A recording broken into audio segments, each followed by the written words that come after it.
ദൈവത്തിൻ്റെ അതിപരിശുദ്ധ നാമം മഹത്വപ്പെടുമാറാകട്ടെ. സങ്കീർത്തനങ്ങൾ 9-ാം അധ്യായം 1 മുതൽ 20 വരെയുള്ള തിരുവചനങ്ങൾ. ഞാൻ പൂർണ്ണ ഹൃദയത്തോടെ യഹോവയെ സ്തുതിക്കും, നിന്റെ അത്ഭുതങ്ങളൊക്കെയും ഞാൻ വർണ്ണിക്കും. ഞാൻ നിന്നിൽ സന്തോഷിച്ച് ഉല്ലസിക്കും. അത്യുന്നതനായുള്ളവയെ, ഞാൻ നിന്റെ നാമത്തെ കീർത്തിക്കും. എൻ്റെ ശത്രുക്കൾ പിൻവാങ്ങിയിൽ ഇടറി വീണു, നിന്റെ സന്നിധിയിൽ നശിച്ചു പോകും. നീ എൻ്റെ കാര്യവും വ്യവഹാരവും നടത്തിയിരിക്കുന്നു. നീ നീതിയോടെ വിധിച്ചുകൊണ്ട് സിംഹാസനത്തിൽ ഇരിക്കുന്നു. നീ ജാതികളെ ശാസിച്ച് ദുഷ്ടനെ നശിപ്പിച്ചു. അവരുടെ നാമത്തെ നീ സദാകാലത്തേക്ക് മായ്ച്ചു കളഞ്ഞു. ശത്രുക്കൾ മുടിഞ്ഞ് സദാകാലത്തേക്ക് നശിച്ചിരിക്കുന്നു. അവരുടെ പട്ടണങ്ങളെയും നീ മറിച്ചു കളഞ്ഞിരിക്കുന്നു.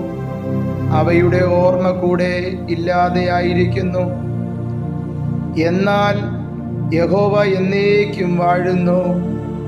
ന്യായവിധിക്ക് അവൻ സിംഹാസനം ഒരുക്കിയിരിക്കുന്നു. അവൻ ലോകത്തെ നീതിയോടെ വിധിക്കും.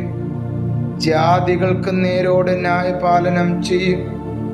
യഹോവ പീഡിതനൊരു അഭയസ്ഥാനം, കഷ്ടകാലത്തൊരു അഭയസ്ഥാനം തന്നെ. നിന്റെ നാമത്തെ അറിയുന്നവർ നിന്നിൽ ആശ്രയിക്കും. യഹോവേ, നിന്നെ അന്വേഷിക്കുന്നവരെ നീ ഉപേക്ഷിക്കുന്നില്ലല്ലോ. സിയോനിൽ വസിക്കുന്ന യഹോവയ്ക്ക് സ്തോത്രം പാടുവിൻ. അവന്റെ പ്രവർത്തികളെ ജാതികളുടെ ഇടയിൽ ഘോഷിക്കുവിൻ. രക്തപാതകത്തിനും പ്രതികാരം ചെയ്യുന്നവൻ അവരെ ഓർക്കുന്നു. എളിയവരുടെ നിലവിളിയെ അവൻ മറക്കുന്നതുമില്ല. യഹോവേ, എന്നോട് കരുണയുണ്ടാകണമേ. മരണവാതിലുകളിൽ നിന്നും എന്നെ ഉദ്ധരിക്കുന്നവനെ, എന്നെ ഭയക്കുന്നവരാൽ എനിക്ക് നേരിടുന്ന കഷ്ടം നോക്കേണമേ. ഞാൻ സിയോൻ പുത്രിയുടെ പടിവാതിലുകളിൽ നിന്റെ സ്തുതിയൊക്കെയും പ്രസ്താവിച്ച് നിന്റെ രക്ഷയിൽ സന്തോഷിക്കേണ്ടതിന് തന്നെ.